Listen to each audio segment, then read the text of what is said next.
Halo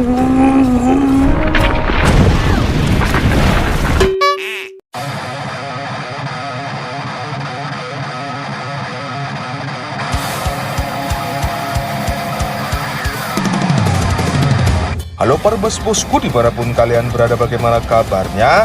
Kembali lagi bersama gua Felis, melanjutkan cerita dari perjalanan Sun Wukong dan gurunya serta dua adiknya mencari kitab suci di barat. Ialah berjudul The Monkey King 2 yang dirilis pada tahun 2016 ini, di mana cerita dari perjalanannya justru baru akan dimulai dan awal pertemuan pun juga ada di film ini yang pasti sangat menarik untuk disaksikan. Dan seperti apa sih jalan dan awal dari pertemuan guru dan murid-muridnya itu? Nah, tanpa perlu banyak basa-basi lagi, mari kita masuk dan mulai ke alur ceritanya.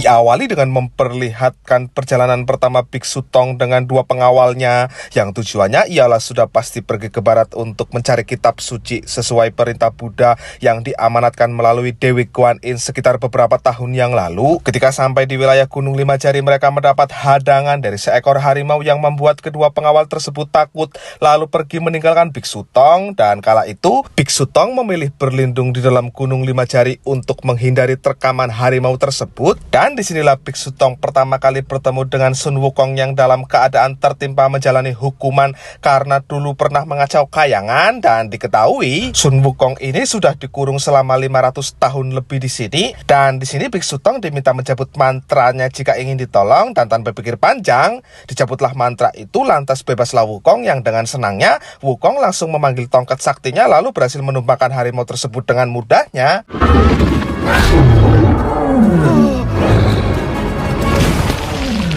Nah, setelah melihat lebih dekat lagi dan bertanya dari mana Biksu Tong ini berasal, Wukong akhirnya tahu bahwa biksu ini adalah biksu yang harus ia kawal sesuai perintah Dewi Guan Yin dulu. Yang tapi di sini Biksu Tong justru menolak karena melihat tingkah Wukong yang arogan dan seakan main hakim sendiri. Yang Biksu Tong justru membebaskan Wukong untuk jangan repot-repot mengawal deh, yang sontak membuat Wukong gembira bukan main. Dan setelah Wukong pergi, tapi yang terjadi selanjutnya, ya, sebuah bandana besi pemberian Dewi Guan Yin terpaksa harus menempel permanen di kepalanya Wukong, dan itu jelas membuat Wukong kembali untuk meminta dilepaskan. Dan Biksu Tong yang tak tahu apa-apa jelas kebingungan sendiri dengan bagaimana cara melepaskannya. Dan karena di situ ada sebuah mantra yang tertera di dalamnya, berpikir itu untuk melepaskan, Biksu Tong lantas membacanya, dan yang terjadi justru mantra tersebut membuat kepala Wukong kepusingan tak karu-karuan. Karena itu fungsinya emang dibuat untuk agar Wukong tidak membangkang lagi. Nah, setelah Dewi Guan Yin muncul lalu memberikan penjelasan ke mereka berdua, jika Wukong ingin bandana itu lepas, Wukong mesti ikut mencari kitab suci dan setia mengawal Biksu Tong sampai akhir, di mana Wukong sempat menganggap remeh dengan sekonyong-konyong menggunakan awan kinton untuk langsung pergi ke barat. Dan hasilnya, ya sudah jelas Wukong tak berhasil karena mencari kitab suci tidak bisa sesimpel itu langsung dapat. Butuh sekali perjuangan ekstra selangkah demi selangkah untuk mendapatkannya, karena di balik misi ini ada makna baik tersendiri yang nanti bisa membuat hidup Wukong yang sekarang berubah. Tak lama setelah itu, muncullah seekor naga yang dengan buasnya main makan kuda Biksu Tong. Yang melihat itu, Wukong langsung turun tangan, dan lagi-lagi karena bukan tandingannya, Wukong pun berhasil juga dengan mudah mengalahkannya. Dan sebagai ganti atas sudah dimakannya kuda tersebut oleh si naga kini yang disihir jadi kuda baru untuk menggantikannya. Lantas mulailah mereka berkemas untuk siap-siap melanjutkan perjalanan mencari kitab suci di barat. Dan dengan ini, perjalanan pun dimulai. Adegan berpindah ke sebuah desa di mana beberapa tahun kebelakangan ini kerap terjadi penculikan anak kecil yang konon dilakukan oleh siluman tengkorak. Tujuan dari diculiknya anak-anak tersebut ialah untuk dimakan untuk menyempurnakan kekuatannya. Yang tak lama muncul tuh beberapa orang yang mungkin adalah anak buahnya, yang mereka ini bermaksud ingin membawa anak pemilik tempat ini. Tapi anehnya, begitu siluman ular, siluman kelelawar, siluman landak yang merupakan anak buah siluman tengkorak muncul, lah kok mereka malah menyerang orang-orang orang bertopeng itu, dan inilah siluman tengkorak, dan terkuaklah bahwasanya penculikan anak bukan didalangi olehnya, melainkan ada orang lain yang tapi menggunakan namanya untuk agar pelaku aslinya tidak dapat diketahui. Nah, setelah selesai menghisap roh tersebut untuk memulihkan kembali kondisi fisiknya, 3 anak buahnya justru ikut-ikutan membunuh pemilik rumah beserta anaknya. Dan sesampainya di markas, siluman tengkorak mendapati bahwa Biksu Tong sebentar lagi akan masuk ke perbatasan desa. Dan sudah seperti yang bisa kita tebak, siluman tengkorak langsung bersiap akan mengincar untuk menyantapnya. Karena menurut informasi, hanya dengan memakan daging Biksu Tong, seekor siluman akan hidup abadi dan pastinya memiliki kekuatan yang luar biasa, katanya. Dan sampailah mereka di sebuah hamparan gunung padang pasir. Di tempat inilah mereka bertemu Patkai dan Adiksa siluman pasir yang telah menunggu atas perintah Dewi Kuan Yin. Dan tapi karena belum saling kenal, mereka sempat bersitegang dan bertarung. Dan pertarungan ini berjalan dengan cukup sengit. Dan meskipun sudah berdua dan berevolusi, Patkai serta Adiksa tetap kalah karena Sun Wukong lah yang paling kuat, yang itu terbukti dengan masa lalunya yang berhasil mengobrak-abrik kayangan seorang diri. Dan usai menjelaskan yang pada akhirnya Sun Wukong mau mengerti dan mau menerima mereka, disitulah Sun Wukong mulai mencium adanya pengawasan yang dilakukan oleh siluman tengkorak terhadapnya. Dan lanjutlah mereka melakukan perjalanan, dan di perbatasan inilah siluman tengkorak mulai beraksi dengan cara menyamar sebagai penduduk lokal, yaitu nenek-nenek, untuk coba menangkap Biksu Tong.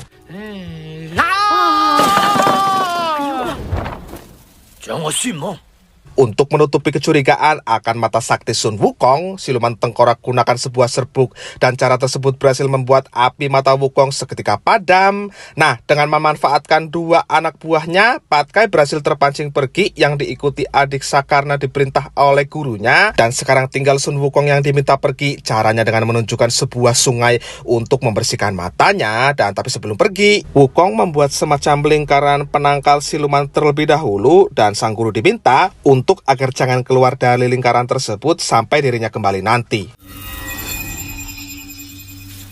Dengan menceritakan kisah sedih yang pernah dialaminya, Biksu Tong yang mendengar jelas langsung iba dan tanpa sadar keluar dari lingkaran tersebut, di mana tongkat Wukong yang seketika bereaksi membuat Wukong tak punya pilihan lain selain menggunakan api untuk memulihkan matanya. Di sini Wukong tanpa ampun langsung ingin menyerangnya, dan tapi saat itu siluman tengkorak bergegas keluar dari tubuh buatannya itu, dan selanjutnya terjadi pertarungan di antara mereka yang oleh karena tak kuat, siluman tengkorak pun kabur kembali masuk ke dalam tubuh si nenek. Dan selanjutnya giliran anak buahnya yang Wukong serang, dan Wukong sukses menumbangkan semuanya, yang tapi itu jelas jadi prahara karena Wukong dianggap membunuh, apalagi di penglihatan yang lain Wukong membunuh seorang manusia. Dan usai menghantam si nenek, lantas kedua adiknya juga wadul soal Wukong yang telah membunuh 2 gadis sebelumnya. Setelah benar-benar membunuh si nenek, Wukong pun langsung dibacakan mantra yang membuatnya kelimpungan, dan hancurlah seisi rumah yang berakhir pada pingsannya Wukong karena kesakitan. Dan begitu sadar, untuk mendinginkan suasana, Biksu Tong rela naik puncak gunung untuk meredam hatinya Wukong. Dan tapi di sini Wukong diminta untuk tidak mengulanginya, dan Wukong jelas menuruti, lalu mereka pun pada akhirnya baikan. Sesampainya di desa, mereka langsung diperlihatkan headline dari berita penculikan anak yang dilakukan oleh siluman tengkorak. Dan setelahnya mereka juga disambut oleh pemimpin desa ini, kita sebut saja dia si raja. Mereka diberi jamuan serta pesta yang cukup besar, yang itu membuat Patkai dan Adiksa senang. Yang di sini pula sang raja mengeluhkan tentang hilangnya anak-anak, yang spontan saat itu sang raja memohon agar Biksu Tong mau untuk agar segera menangkap siluman tengkorak demi keamanan warga desa. Nah, tak lama kemudian muncullah siluman tengkorak yang langsung mengancam dengan apa yang dikatakan si raja terhadapnya, di mana saat ada serangan siluman tengkorak dengan sigap mampu melibas habis semua anak buah si raja. Nah, sambil mendekati Biksu Tong untuk mengatakan, apakah kamu percaya tentang aku yang katanya makan bocah? Biksu Tong hanya menjawab bahwa ia hanya ingin menyadarkan siluman tengkorak untuk jadi lebih baik lagi, yang tapi malahan dijawab siluman tengkorak dengan apapun urusannya, aku akan tetap memakanmu. Yang setelah mengatakan itu, Wukong kembali dipancing untuk bertarung dengannya, dan Di sini, siluman tengkorak coba membujuk Wukong untuk mau mengkhianati gurunya sendiri, di mana siluman tengkorak berjanji akan melepaskan bandananya asalkan Wukong mau menyerahkan gurunya. Yang saat itu Wukong terpincut dan Wukong sengaja membiarkan sang guru untuk pergi menemui siluman tengkorak sendirian. Di lain tempat, kita akhirnya mengetahui siapa dalang dibalik penculikan anak-anak yang dituduhkan ke siluman tengkorak. Dan dalang yang dimaksud adalah si raja yang membutuhkan asupan darah bocah untuk mengobati tangannya yang entah apa penyebabnya bisa seperti itu. Ya mungkin karena ulah siluman tengkorak juga sih. Nah tapi satu yang pasti, si raja disarankan untuk memakan daging Biksu Tong jika ingin sembuh total. Dan tibalah Biksu Tong di hadapan siluman tengkorak sendirian. Dan yang terjadi selanjutnya, ya, sudah seperti yang bisa kita tebak, Wukong hanya menipu saja, dan saat itu muncullah dua adiknya yang siap membantu, dan muncul juga tuh anak buahnya siluman tengkorak, dan setelahnya terjadilah pertarungan di antara mereka.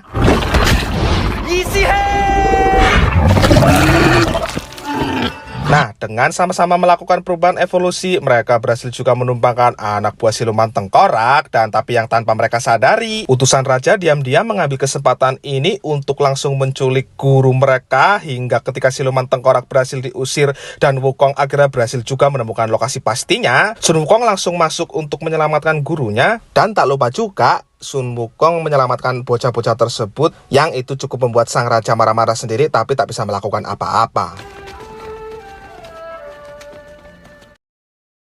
Singkat cerita, esok hari pun tiba. Lagi-lagi, tak kunjung menyerah dan tak kunjung untuk putus asa, siluman tengkorak kembali menyamar, kali ini menggunakan anak kecil dan ibunya yang membuat Wukong kesal, dimana tanpa ampun Wukong saat itu langsung membunuh keduanya yang akhirnya membuat Wukong diusir. Yang baru saja Wukong pergi, siluman tengkorak langsung muncul dan seketika langsung membawa Biksu Tong ke markasnya. Tak punya pilihan lain selain mencari Wukong, Patkai coba mendatangi Gunung Huakwo, dan sayangnya tapi di sana Patkai tak mendapati adanya Wukong, yang ada hanyalah sebuah pakaian miliknya. Dan sampailah Adiksa di markasnya siluman tengkorak. Lantas di sana ia langsung disambut ribuan pasukan tengkorak, untuk kemudian tak lama muncullah Patkai dengan pakaiannya Wukong, dan terjadilah pertarungan yang cukup epik di antara mereka.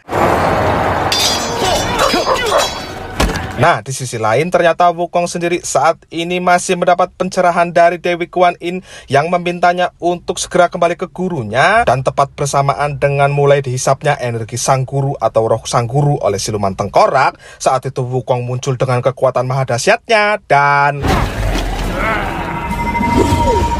dengan tongkat saktinya, Wukong hanya perlu waktu sedikit untuk menumbangkan semua tengkorak-tengkorak kreceh saat itu juga. Dan kini, tiba giliran siluman tengkorak yang mesti ia hadapi. Dan dengan ini, pertarungan di antara mereka pun dimulai. Dirasa kekuatan segitu belum sebanding untuk bisa mengalahkan Wukong. Saat Wukong pergi menyelamatkan gurunya, di situ siluman tengkorak berevolusi dan ditelanlah mereka yang langsung dihantam balik lagi oleh si Wukong. Dan selanjutnya, pertarungan kembali berlanjut dengan ditawanya sang guru oleh siluman tengkorak, yang itu cukup membuat Sun Wukong kesulitan. Nah, dengan menggunakan tongkatnya untuk membantu menahan serangan, Wukong mulai memutus satu tangan siluman tengkorak lalu berevolusi dengan memperbanyak diri. Dan selanjutnya dengan penuh perjuangan, Wukong pun berhasil juga mengalahkannya. Dan selanjutnya, datanglah Buddha Rulai yang akan menghakimi apa yang sudah diperbuat siluman tengkorak. Yang tapi entah kenapa saat itu Biksu Tong menahannya lalu memohon agar siluman tengkorak diampuni. Yang oleh karena setiap perbuatan tetap harus ada balasannya, Buddha Rulai mengiyakan permintaan Biksu Tong yang ingin menasehati siluman tengkorak agar mau jadi manusia. Dan dipertemukanlah mereka di dalam tubuh Biksu Tong oleh Buddha Rulai. Namun yang terjadi selanjutnya, ya, siluman tengkorak memilih bundir ketimbang harus hidup tapi hidupnya jadi manusia. Dan karena khawatir rohnya tak akan diampuni, Biksu Tong akan menyusul untuk menasehatinya. Dan kemudian Wukong diminta untuk membunuhnya. Dan Wukong dengan penuh kesedihan, dengan hati yang tak rela, saat itu langsung menuruti gurunya hingga tewaslah sang guru. Yang uniknya sang guru saat itu langsung berubah jadi patung. Nah, setelah seminggu berlalu namun tak kunjung ada perubahan dari patung gurunya itu, dengan tekad yang bulat Wukong tetap akan memimpin perjalanan menuju ke barat untuk mencari kitab suci. Yang disitulah tanpa sadar Dewi Kuan Yin diam-diam telah memasukkan roh Biksu Tong kembali ke dalam tubuhnya itu. Dan selanjutnya setelah itu film pun tamat.